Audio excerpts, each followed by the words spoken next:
Hello बच्चों, I am Harshita. Welcome to Jeev Vigyan academy. Last video में हमने देखा था कि कैसे विक्टिकर ने सभी ऑर्गेनिज्म को 5 किंगडम में क्लासिफाई किया था। Kingdom Monera, protista, fungi, Plantae and animalia. आज हम किंगडम मोनेरा के बारे में पढ़ेंगे, ठीक है। तो चलिए स्टार्ट करते हैं। देखो, किंगडम मोनेरा में कौन आता है? किंगडम मोनेरा में माइक्रोस्कोपिक यूनिसेलुलर प्रोकैरियोट्स आते हैं, ठीक है। जैसे यूबैक्टीरिया, आर्की बैक्टीरिया, इसके अलावा माइकोप्लाज्मा भी हमारा किंगडम मोनेरा में ही आता है, ठीक है। अब आर्की बैक्टीरिया कौन है? आर्की बैक्टीरिया सबसे एंशिएंट बैक्टीरिया है जो बिल्कुल एक्सट्रीम एनवायरमेंट में पाए जाते हैं। जैसे बहुत ज्यादा ठंडी जगह जहां एकदम बर्फ हो, या फिर बहुत ज्यादा गर्म जगह जैसे हॉट स्प्रिंग्स, गीजर में जो पानी होता है गर्म पानी उसमें, ठीक है। ऐसी जगह जहां बहुत ज्यादा एसिड हो, बिल्कुल एसिडिक एनवायरमेंट में हो, बहुत जैसे समुद्र में नीचे जहां पानी का बहुत ज्यादा प्रेशर हो, इन्हें हम बैरोफाइल्स कहते हैं। मतलब ऐसी ऐसी एक्सट्रीम कंडीशन में आर्की बैक्टीरिया पाए जाते हैं जहां रहने की तो हम सोच ही नहीं सकते, है ना। इसके अलावा आते हैं यू बैक्टीरिया। जो यू बैक्टीरिया है ये ट्रू बैक्टीरिया है ना। यू बैक्टीरिया के अंदर आते हैं बैक्टीरिया एंड सियानो बैक्टीरिया। जो साइनो बैक्टीरिया है ना बच्चों, ये फोटोसिंथेटिक बैक्टीरिया है। हमारी जो अर्थ है इस पे सबसे पहले ऑक्सीजन प्रोड्यूस करने वाले जो माइक्रो ऑर्गेनिज्म है वो है साइनो बैक्टीरिया। इन्होंने ही फोटोसिंथेसिस की प्रोसेस के थ्रू सबसे पहले ऑक्सीजन प्रोड्यूस की, जिसके कारण हमारे पूरे एटमॉस्फेयर में ऑक्सीजन आई। सोचो यदि साइनो बैक्टीरिया ना आते तो ऑक्सीजन ही नहीं होती। तो ये सबसे फर्स्ट ऐसे बैक्टीरिया हैं जिन्होंने ऑक्सीजन इवॉल्व की। उसके बाद आते हैं हमारे बैक्टीरिया। बैक्टीरिया को तो हम जानते ही हैं। सबसे पहले हम देखेंगे बैक्टीरिया क्या होते हैं, ठीक है। देखो जो बैक्टीरिया है ये माइक्रोस्कोपिक ऑर्गेनिज्म होते हैं। ये प्रोकैरियोटिक सेल के बने होते हैं और ये इतने माइक्रोस्कोपिक होते हैं ना कि हम अपनी नेक्ड आई से तो इन्हें देख ही नहीं सकते, इन्हें हम माइक्रोस्कोप की हेल्प से ही देख सकते हैं, है ना। यदि हम इनके हैबिटेट की बात करें तो जो बैक्टीरिया है वो यूबिक्विटस होते हैं। ये सभी जगह पाए जाते हैं। जहां हम बैठे हैं एयर है, यहाँ पे हजारों करोड़ों बैक्टीरिया। यदि हम अपने हाथ में थोड़ी सी मिट्टी ले लेना तो उसमें लाखों बैक्टीरिया होंगे। जो हम पानी पीते हैं, जो हम खाना खाते हैं, हमारी बॉडी के अंदर बहुत सारे बैक्टीरिया, और ये हमें बहुत सी बीमारियां भी कॉज करते हैं, ठीक है। यदि हम इनके शेप की बात करें तो ये ऐसे गोलाकार भी होते हैं, इन्हें हम कोकस कहते हैं। यदि ये राउंड शेप के हैं तो इन्हें हम बैसिलस कहेंगे। ये ऐसे स्पाइरल शेप के भी होते हैं, इन्हें हम स्पाइरोलम कहते हैं। और ये कोमा शेप के भी होते हैं तो इन्हें हम विब्रियो कहते हैं, ठीक है। तो इनका जो शेप, ये पॉलीमॉर्फिक होते हैं, मतलब इनका जो शेप है ना कई टाइप के शेप में ये पाए जाते हैं।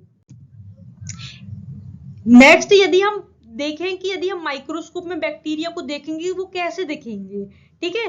तो जो बैक्टीरिया है इसके बाहर एक सेल एनवलप पाया जाता है। ये जो सेल एनवलप है ये 3 चीजों से मिलकर बना होता है: cell wall, cell membrane and glycocalyx, ठीक है। सबसे बाहर जो है वो एक ग्लाइकोकैलिक्स की एक लेयर पाई जाती है, ठीक है। अभी जो ग्लाइकोकैलिक्स की जो लेयर है वो यदि बिल्कुल ऐसी थिन थिन सी, पतली पतली सी है तो हम इसे कहते हैं स्लाइम लेयर। लेकिन यदि ये एक अच्छी हार्ड और थिक लेयर है, ऐसी बढ़िया मस्त थिक सी लेयर है, तो इसे हम कह सकते हैं कैप्सूल, ठीक है।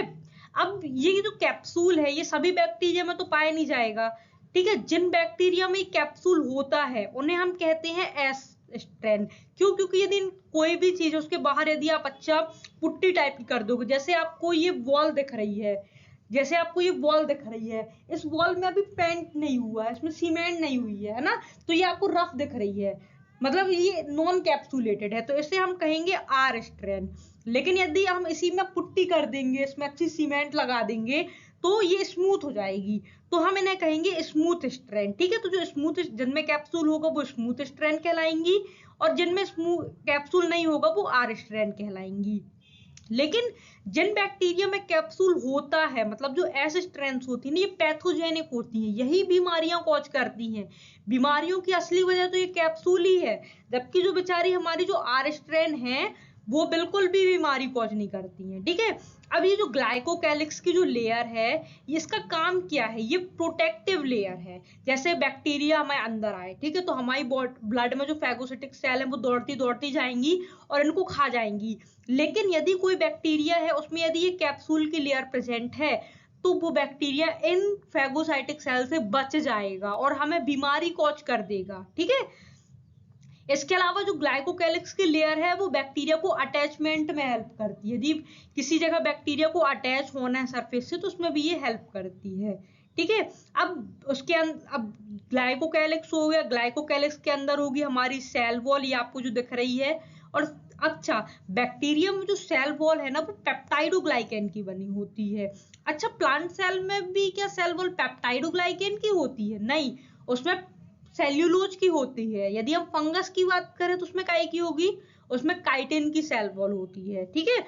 सेल वॉल के अंदर क्या होता है? सेल वॉल के अंदर होगी हमारी प्यारी सी प्लाज्मा मेम्ब्रेन, ठीक है। अच्छा, प्रोकैरियोट एंड यूकैरियोट में सिर्फ एक सिमिलरिटी पाई जाती है, वो ये है कि दोनों की जो प्लाज्मा मेम्ब्रेन है ना, उसका कंपोजिशन लगभग सेम होता है। अब प्लाज्मा मेम्ब्रेन के अंदर साइटोप्लाज्म होगा। साइटोप्लाज्म में ना बहुत सारे ऐसे राइबोसोम प्रेजेंट रहते हैं, इन्हें हम कहते हैं, ये जो राइबोसोम है ना, ये 70S है।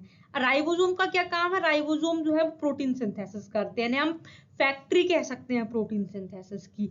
इसके साथ ही इनके साइटोप्लाज्म में डीएनए प्रेजेंट रहता है। ये जो डीएनए है ना, ये नेक्ड होता है, क्योंकि हमारे यहाँ तो ये बढ़िया प्यारे से न्यूक्लियस के अंदर होता है, लेकिन इनमें कोई न्यूक्लियस नहीं होता है, तो बेचारा ये साइटोप्लाज्म में ही प्रेजेंट रहता है, इसलिए हम इसे कहते हैं न्यूक्लियोइड। इसके अलावा ये जो न्यूक्लियोइड है ना, इसे हम जीनोफोर भी कह सकते हैं, ठीक है, ये चीज याद रखिएगा। अब यदि बैक्टीरिया को यहां से वहां मूव करना है, वो चाहता है कि वो एक कमरे से दूसरे कमरे में जाए, तो वो कैसे मूव करेगा? इसके लिए इसमें ये ऐसी स्ट्रक्चर पाई जाती हैं, अपेंडेजेस पाए जाते हैं, इन्हें हम कहते हैं फ्लैजेला। फ्लैजेला की हेल्प से ये यहां से वहां, फ्लैजेला की हेल्प से ये यहां से वहां मूव कर सकता है, ठीक है। अच्छा, अब देखो, फ्लैजेला के अलावा इनमें और भी अपेंडेजेस पाए जाते हैं, जैसे फिम्ब्री, पिली, ठीक है। अब ये जो फिम्ब्री और पिली हैं, ये इनको लोकोमोशन में हेल्प नहीं करती है, ये अटैचमेंट में हेल्प करती है। देखो, जैसे ये रॉक है, यदि इस रॉक से बैक्टीरिया को अटैच होना है, तो ये जो